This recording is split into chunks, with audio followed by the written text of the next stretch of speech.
Boa noite a todos, sejam bem-vindos a mais uma segunda-feira para refletirmos juntos sobre as mensagens e os ensinamentos de Jesus.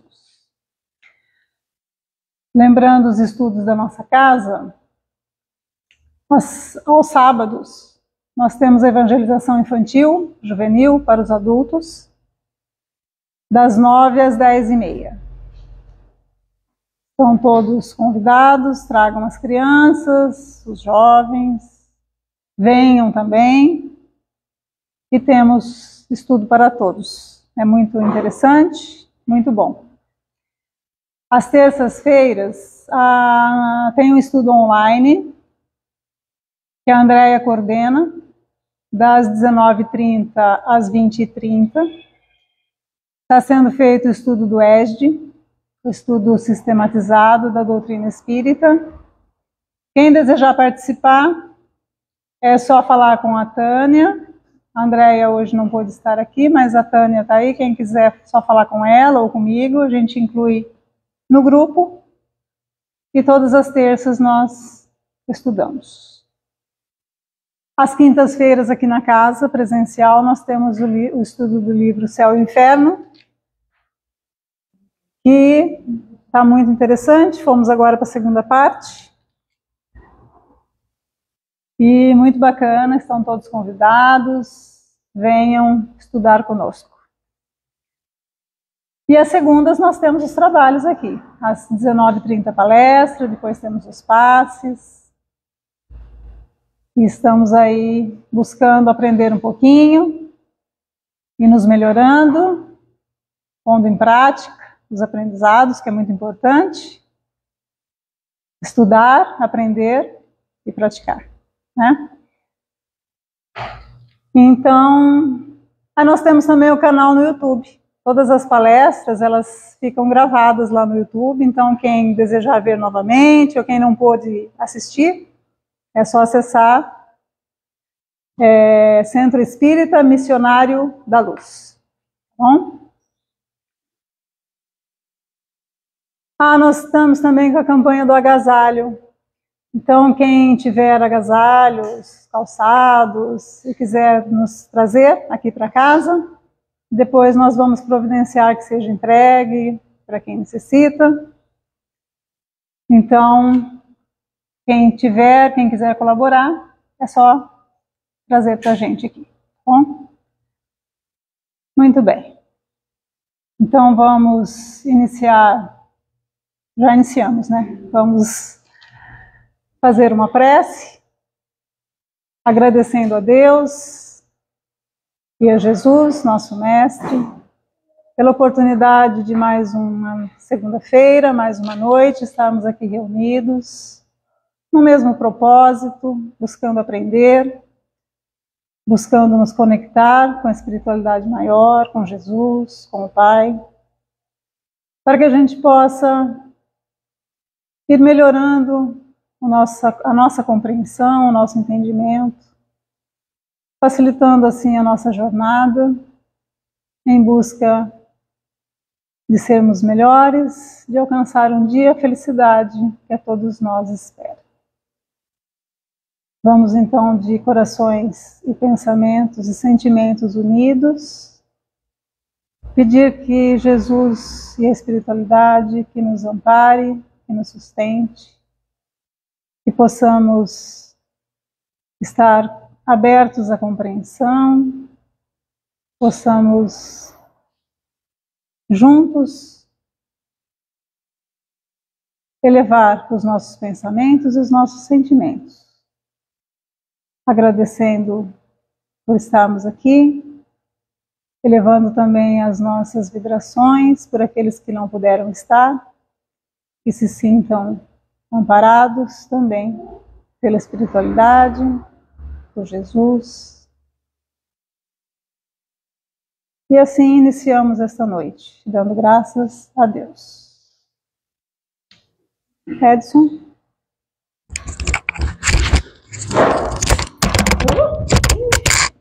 O microfone vai fugir.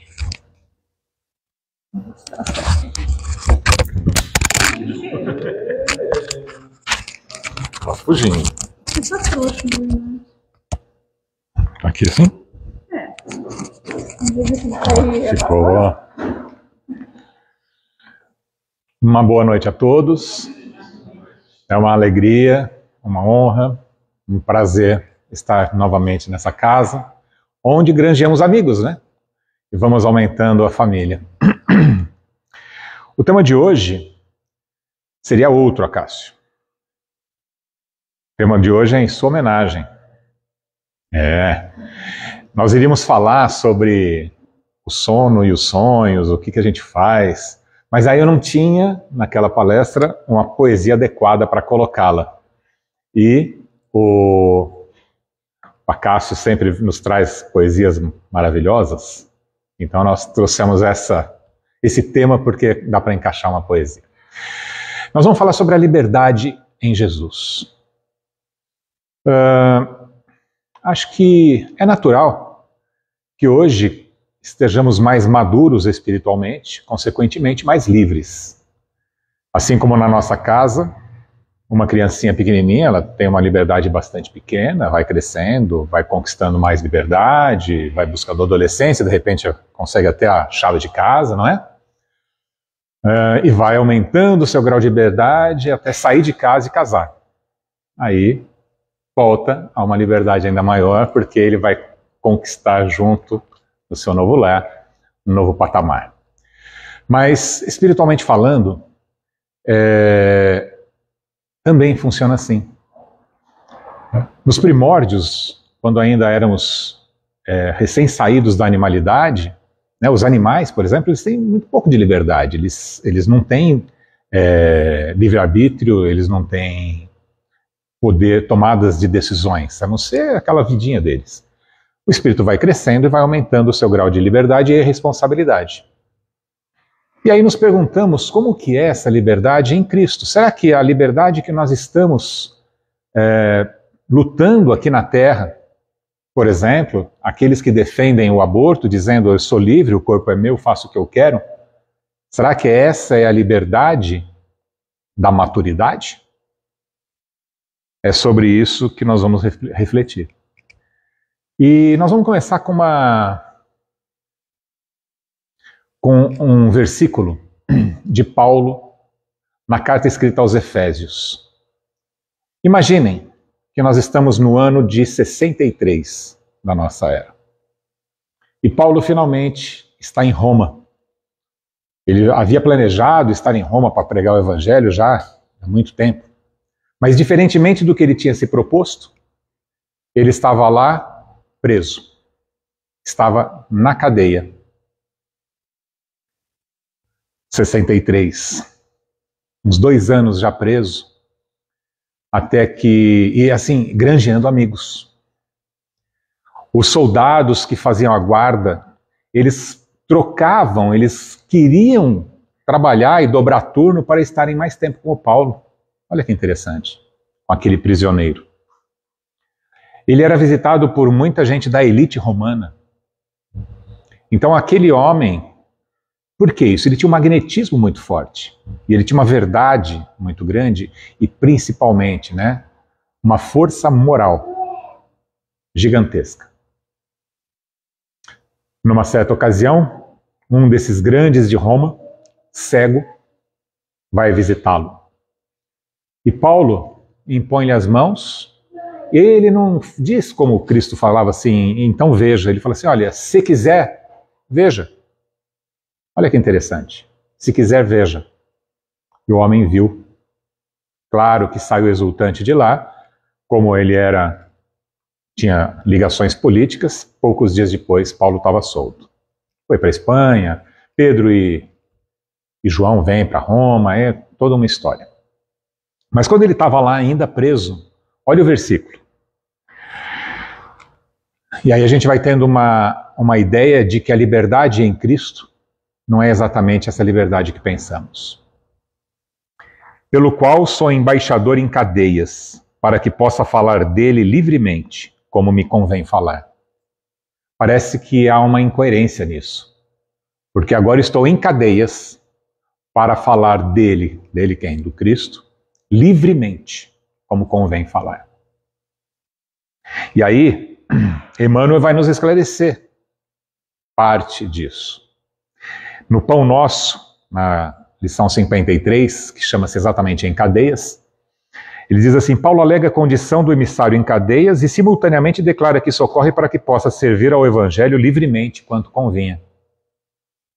É muito grande, eu só pincei alguns pedaços aqui.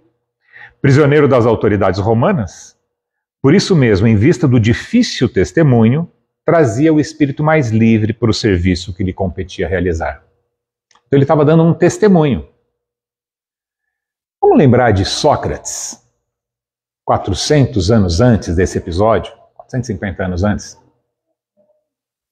quando também preso e seu corpo físico preso, e quando seus amigos, tendo subornado os guardas, disseram: olha, você pode ficar livre. Ele fala: não, se eu sair daqui, eu não sou mais o Sócrates, porque ele pregou uma verdade toda a vida. Como que ele poderia ali não dar o testemunho final?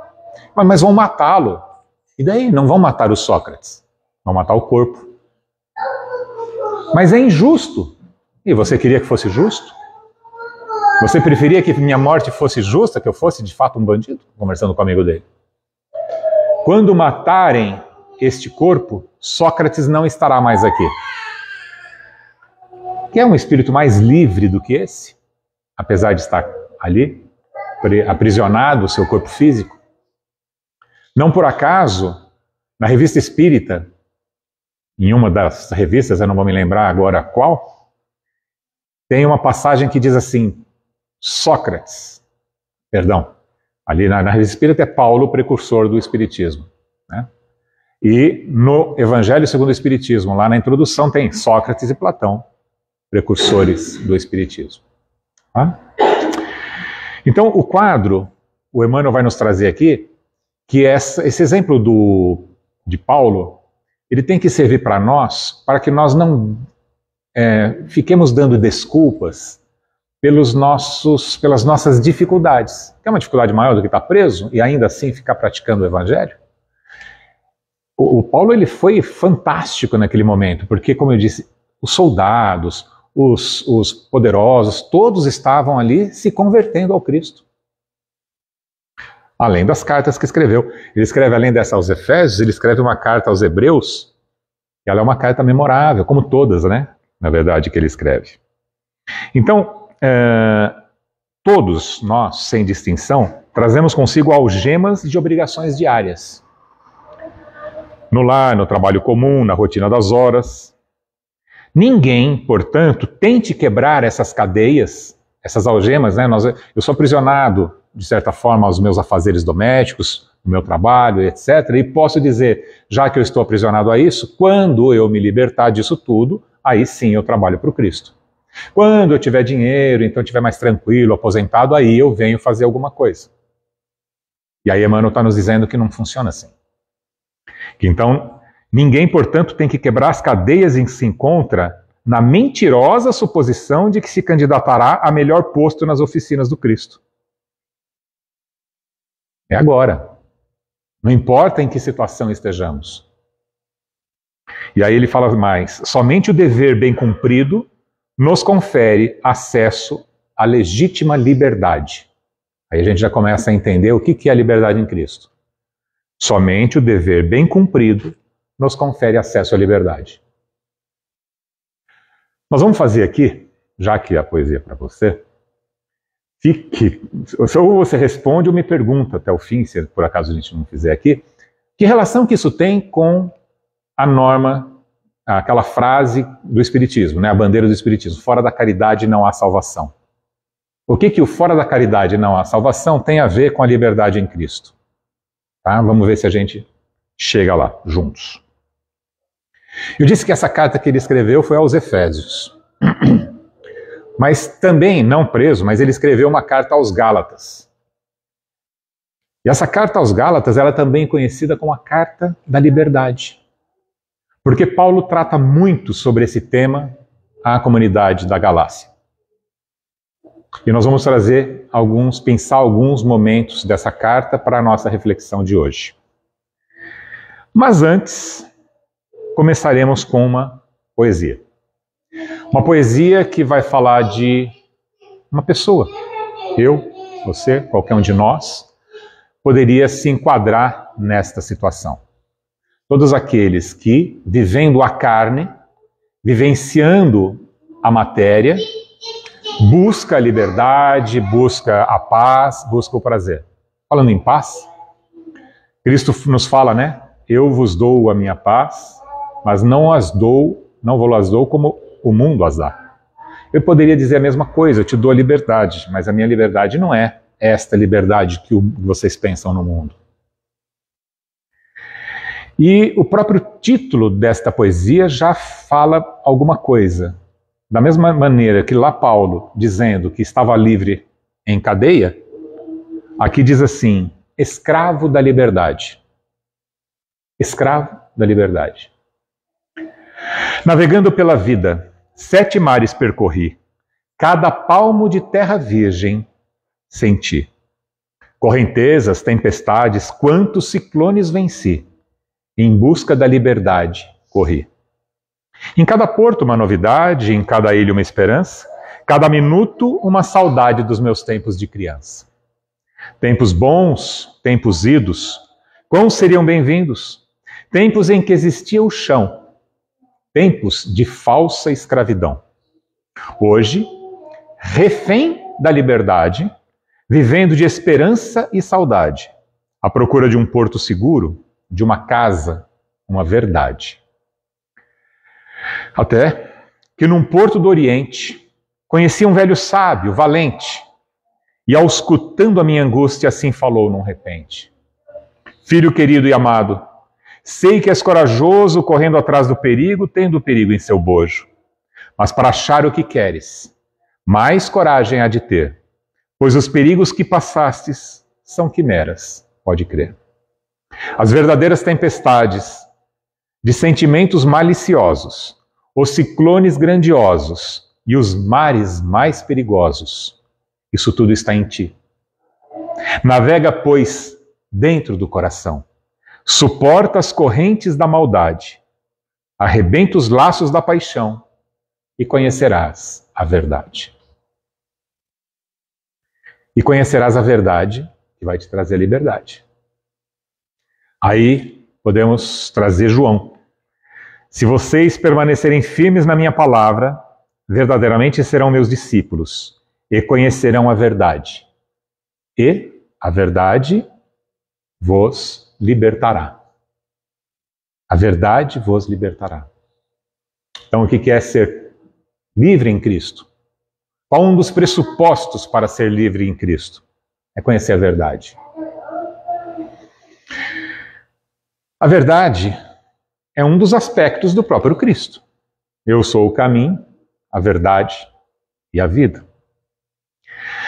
Então, nós vamos falar mais sobre liberdade, mas trazendo um pouco ainda da verdade, qual é a verdade que nos libertará?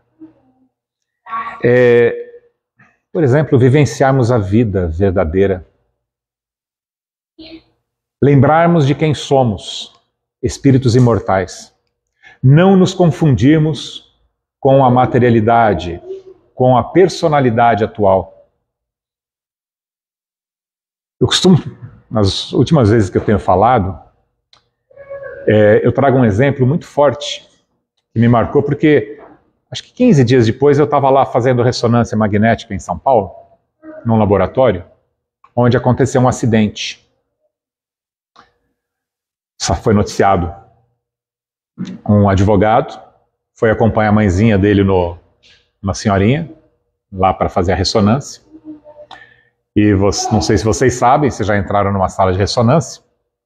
Se você tiver algumas moedas no bolso e passar a 1 metro da máquina, você é arrastado até ela. Há um magnetismo muito poderoso naquela máquina, há um ímã muito forte. Então não pode entrar com nada de metal. Se alguém tiver feito uma prótese ou tiver uma bala perdida, por exemplo, no corpo físico, não poderia, porque a bala sairia do seu corpo, te rasgando. E esse médico, ele entra na sala armado. Ele lembra, tira as balas do bolso, coloca na gavetinha, mas esqueceu de tirar a arma de trás. E ele chega perto da máquina, não tão perto, mas perto o suficiente. A máquina atrai a arma bate lá, dispara, dá um tiro nele e ele morre. 15 dias depois eu estava lá e as meninas ainda estavam traumatizadas. Ele não morreu na hora lá, morreu uma semana depois. Mas por que eu trouxe isso? O magneto, Terra, faz mais ou menos a mesma função. A mesma função moral. A Terra nos atrai de tal forma, de uma forma poderosa, mas não irresistível.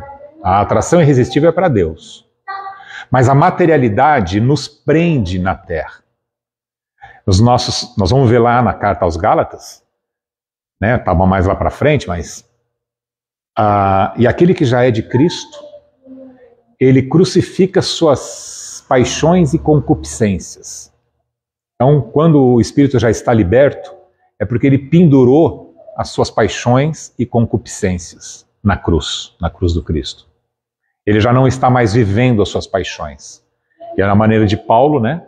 Quando pôde mais na frente dizer, agora já não sou eu quem vive, é Cristo que vive em mim. Ou seja, ele estava liberto de quem? De novo, do seu ego. Quando Paulo caiu, ele caiu por quê? Tropeçou onde? No orgulho da raça, ego. Identificação com a personalidade atual, esquecimento da missão divina que vinha para a Terra, como um grande espírito de luz que já era, mas quando vem para a Terra e com todos os atributos necessários para a sua jornada, tinha que ser um homem forte, vigoroso, bonito, inteligente, que sabia as 3 línguas, andava nas 3 culturas. Aquilo foi muito forte, e ele, ouvindo desde criancinha que Moisés, e que as leis de Moisés, e quem fosse contra devia morrer, e aí ele começou a acreditar nisso. Ele esqueceu do espírito imortal que era e da sua missão divina na Terra. Tropeçou no ego. Aí ele pega tudo aquilo, crucifica e vive livre em Cristo. Não foi fácil. No meio do caminho ele diz assim: o bem que eu quero fazer não consigo, mas o mal que já não quero ainda faço. Aquele magnetismo muito forte que nos prende à Terra. Vamos falar, nós estamos falando aqui com amigos. Vamos fazer uma reflexão íntima, cada um de nós. Não tem alguma coisa que você queria muito? Nem que seja começar o regime na segunda-feira. Hoje é segunda, né? É um bom dia. E a gente tenta, e aí a gente promete, e a gente vira o ano, e a gente promete de novo. A gente sabe que é bom, e a gente acaba não fazendo. Emmanuel vai nos trazer no livro Pensamento e Vida, um dos capítulos é vontade. Nos falta vontade.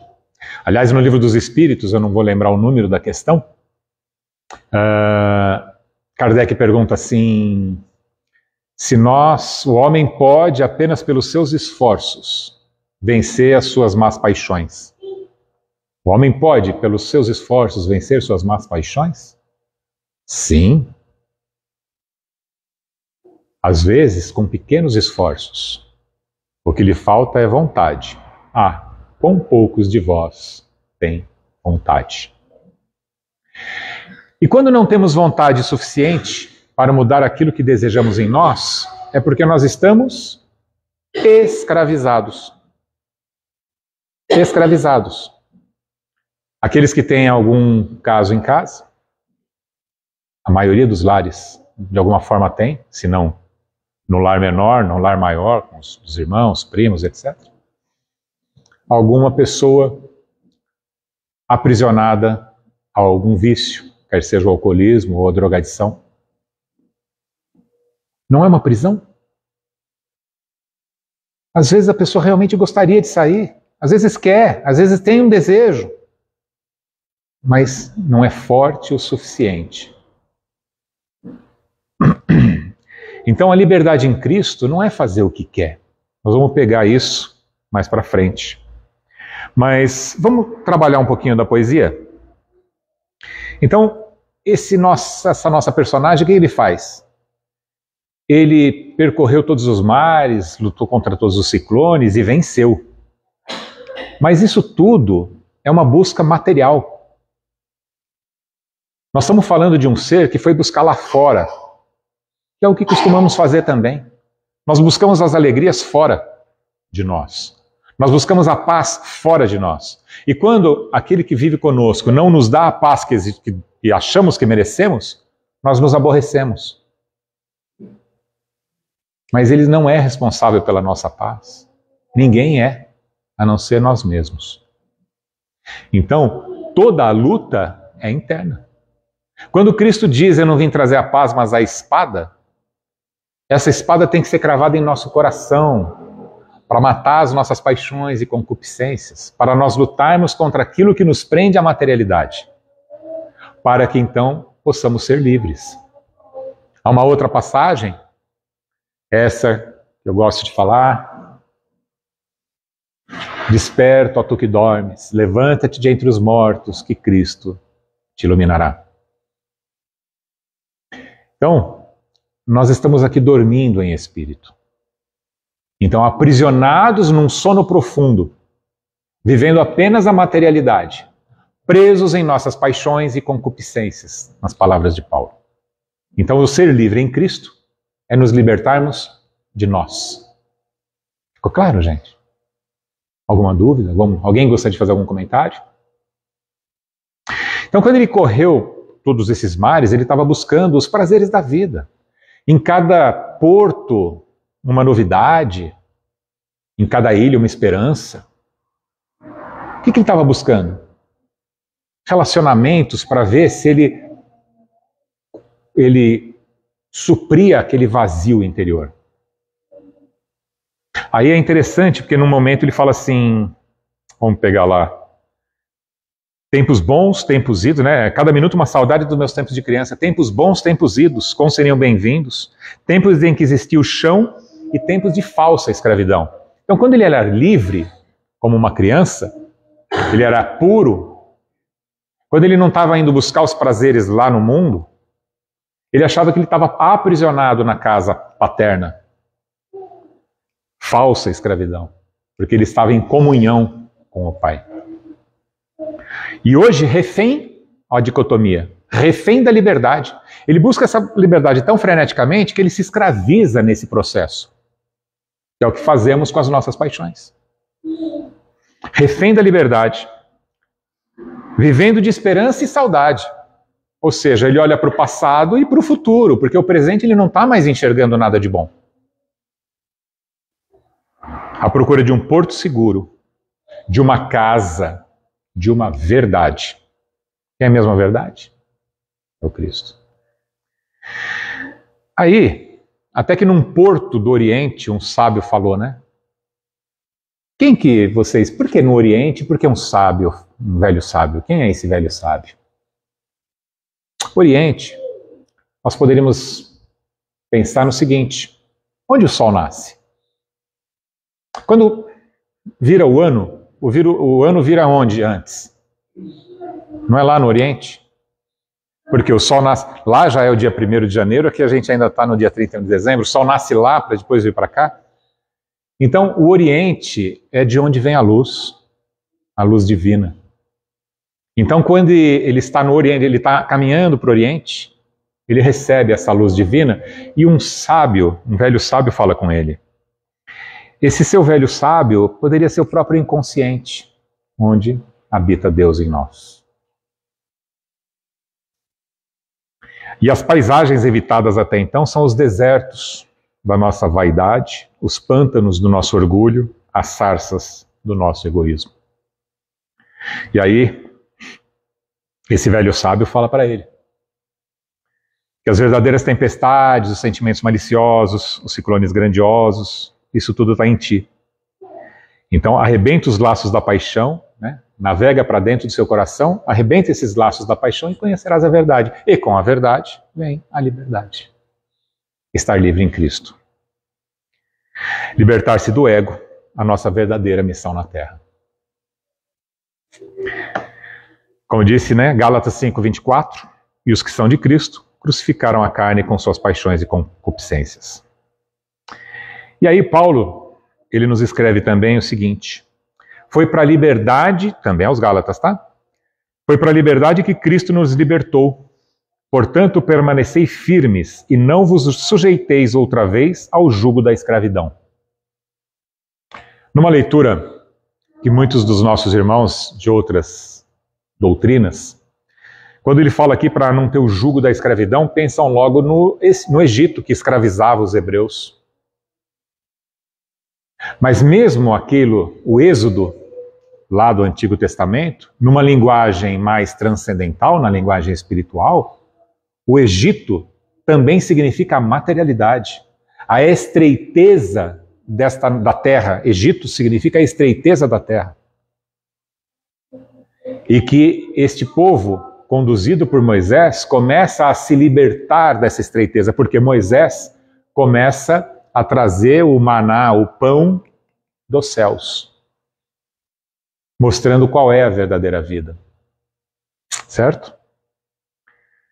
Então ele não se referia à escravidão física sob o jugo do Egito, mas essa escravidão que nós mesmos nos impomos, né? Aí o Emmanuel nos esclarece no livro Palavras da Vida Eterna. A liberdade segundo Cristo não é o abuso das faculdades, mas, olha que legal, a felicidade de obedecer a Deus. A liberdade é obediência. Como assim, gente? Liberdade e obediência? Para nós, ainda imaturos espiritualmente, isso pode soar estranho. Mas o Cristo fala o quê? O meu alimento é fazer a vontade do meu Pai. Mesmo ele, o Cristo, ele não tinha mais a sua personalidade. Se Paulo já não é mais ele que vive, é Cristo que vive nele, Cristo diz, olha, já não sou eu quem vivo, é meu Pai que vive em mim. Eu estou tão em comunhão que eu e meu Pai somos um.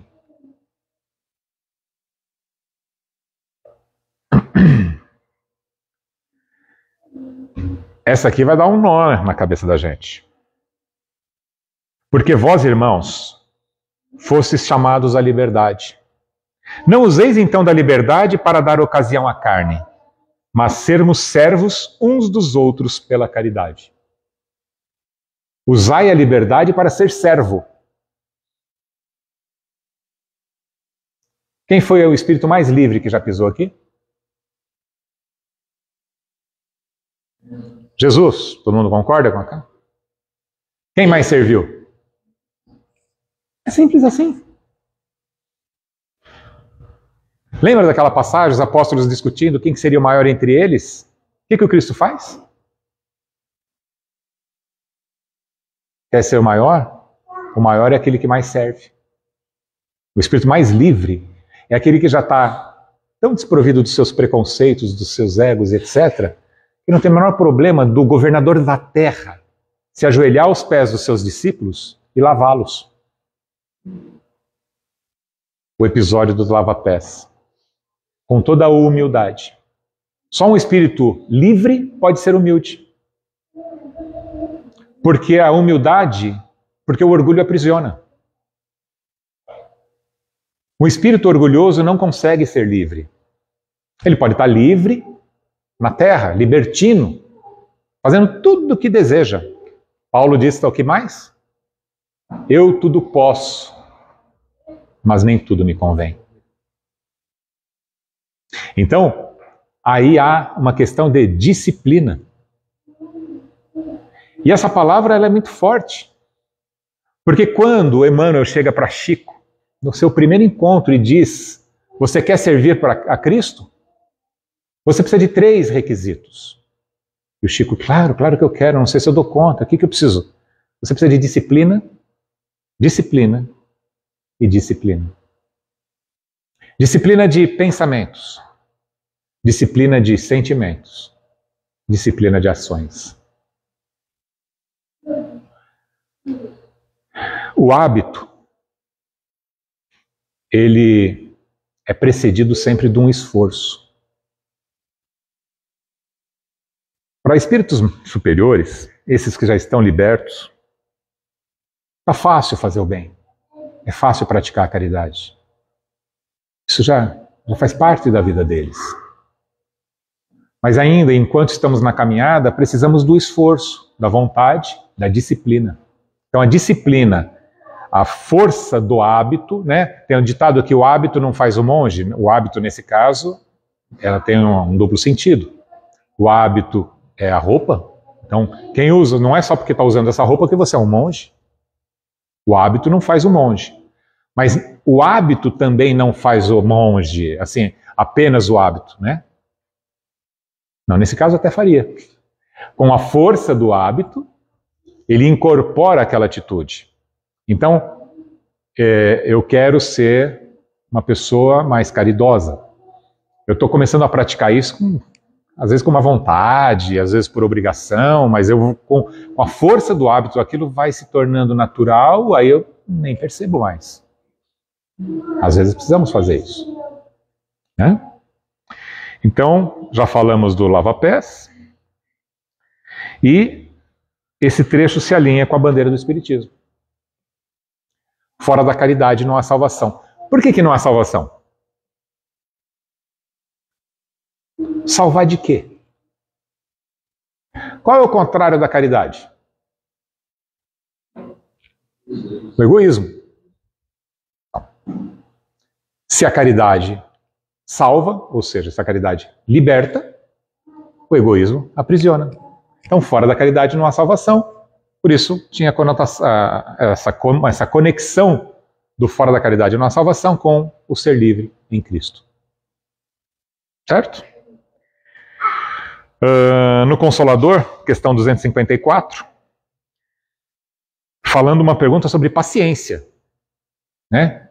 O Consolador é um livro de perguntas e respostas que o grupo lá mediúnico perguntava sobre vários assuntos para Emmanuel e ele ia lá respondendo. E falaram sobre paciência. E no trechinho final diz assim: nos queixarmos de forças exteriores quando o mal reside em nós mesmos. Eu pensei só esse trecho, que tem a ver com a poesia. É quimera, é ilusão você achar que essa luta externa resolve alguma coisa. Quer dizer, nós estamos num momento muito grave da sociedade, no momento da transição planetária, onde todos os espíritos estão lá em polvorosa.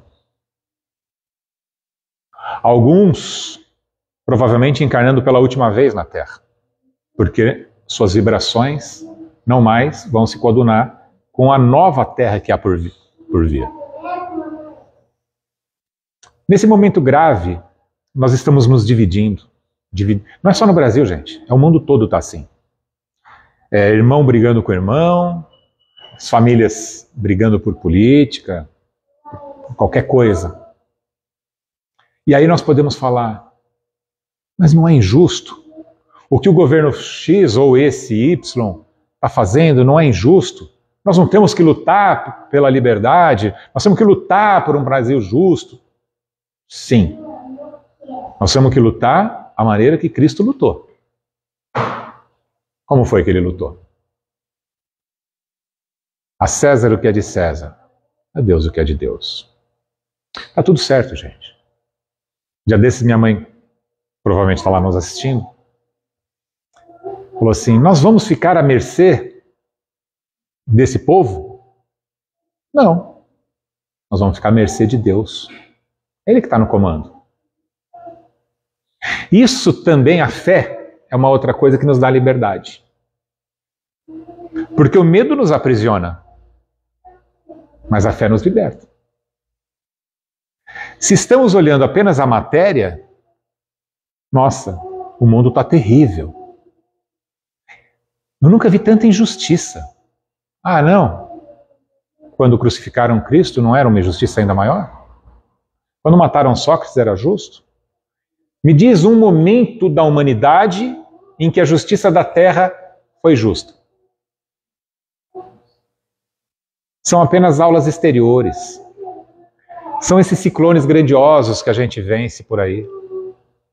Isso tudo é quimera. Platão, 400 anos antes de Cristo, já falava no mito da caverna que o mundo das formas, ou seja, o mundo material, O mundo das formas é ilusão. Que o verdadeiro mundo é o mundo das ideias, ou seja, do espírito. E aí Cristo vem e diz: meu reino não é desse mundo.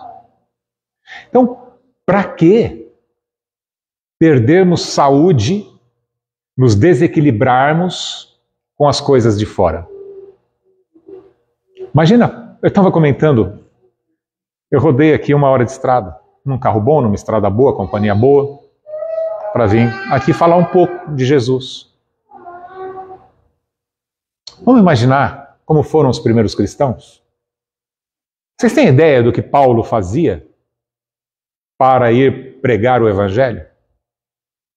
Ele teve 3 grandes viagens, viajou mais de 10.000 quilômetros, a maioria das vezes a pé. Às vezes pegava um barquinho, naufragou. Só que ele chegava na cidade, em vez de ser acolhido aqui com tanto carinho, como a gente é acolhido nessa casa, ele também era entre os cristãos, entre os irmãos, mas ele chegava numa cidade, fazia uma pregação e saía apedrejado. Ele foi apedrejado, ele foi açoitado, aí ele tinha que andar mais não sei quantos quilômetros, dormir várias vezes ao relento, para chegar na outra cidade, comendo o que conseguia pelo caminho. Ele era um espírito livre. Por quê? Ele estava fazendo a vontade do Pai. Então, a gente estava falando sobre o adágio popular, né, do hábito faz a segunda natureza, mas a disciplina, que era isso que eu queria ter falado, a disciplina antecede a espontaneidade, dentro do qual a alma pode atingir mais facilmente o desiderato da sua redenção. Então é isso, gente. Estamos chegando no final. Ficou bastante claro que a liberdade do mundo não é a liberdade em Cristo. E que nós temos que olhar todas essas conjunturas que vão se acabar. Os governos acabam, as casas acabam, elas passam. São aulas, são salas, são laboratórios para o nosso aprendizado. Mais uma, não tem tanto a ver com esse tema, mas uma mensagem do Emmanuel também, professores diferentes, que são aqueles, os nossos mais próximos, às vezes familiares, às vezes as pessoas que trabalham conosco, que são difíceis, que ficam ainda mais difíceis se olharmos como pessoas difíceis. Então quem não tem lá um filho, um cunhado, um pai, alguém que seja uma pessoa de difícil trato. E aí você fica durante muitos anos falando: nossa, mas se essa pessoa fosse diferente, minha vida seria tão melhor. Nossa, ela podia melhorar, né? Ela devia estar aqui escutando essa palestra. Não é assim que a gente faz? Era ela que devia estar aqui. Só que não. Emmanuel nos chama essas pessoas todas de professores diferentes. E se olharmos com esse olhar, a aula já fica mais fácil. Por quê? Em vez de eu olhar aquela pessoa como meu inimigo, que está querendo só me cutucar, que está querendo tirar a minha paciência, se eu olhar para ele e falar assim: ele é um enviado de Deus, que veio treinar a minha paciência, me dar aquilo que eu preciso, porque eu preciso ser paciente. Eu preciso amar aquele que também me faz mal. Porque, na verdade, ninguém faz mal. Ninguém tem o dom de te fazer mal. Você se sente mal pelo que o cara fez, é diferente. Então são treinamentos. E esse olhar, quando a gente vai tendo esse olhar, de novo, é um olhar libertador. Tudo fica mais fácil, até aquele cunhado difícil. Certo? Eu acho que a gente, depois se for fazer a oração, fiquem à vontade, mas eu acho que tem uma oração aqui que cabe bem para que a gente encerre essa nossa reflexão. Porque ela chama-se exatamente oração para a libertação. Deus, de infinita bondade, depois de séculos de cegueira, hoje me redimo e peço forças para finalmente me libertar da escravidão a que me atirei. Que meus olhos só busquem o belo e tenham condições de ver além das aparências da superfície. Que meu coração, liberto das paixões terrenas, busque irradiar apenas o teu amor. Que meu corpo viciado nos exageros da carne possa se transformar no verdadeiro templo da alma, libertando-se dos excessos de toda ordem. E que minha alma errante finalmente se encontre na tua grande seara. Sei que me desses todas as ferramentas para isso desde a criação, mas em minhas infantis ilusões me perdi. Por milênios, minha alma sedenta buscou saciar sua sede no chafariz da insensatez. O Senhor me indicou o amor, e eu me atirei nas paixões. Indicou-me a caridade, enquanto infantilmente insisti no egoísmo. Ensinou-me a humildade, enquanto eu me perdia no orgulho. Seu amor foi a mais clara demonstração do poder absoluto, e eu, me alimentando do falso poder da relatividade das coisas. Sempre busquei o prazer imediato, deixando para encontrá-lo num eterno amanhã. Que meus erros seculares não tenham sido em vão. Esquecerei o ontem e não me influenciarei pelo amanhã. Hoje cuidarei do meu corpo e iluminarei minha alma com o teu amor. Hoje perdoarei e estenderei a mão aos meus irmãos. Hoje acordarei para a tua verdade. Hoje me libertarei. Muito obrigado.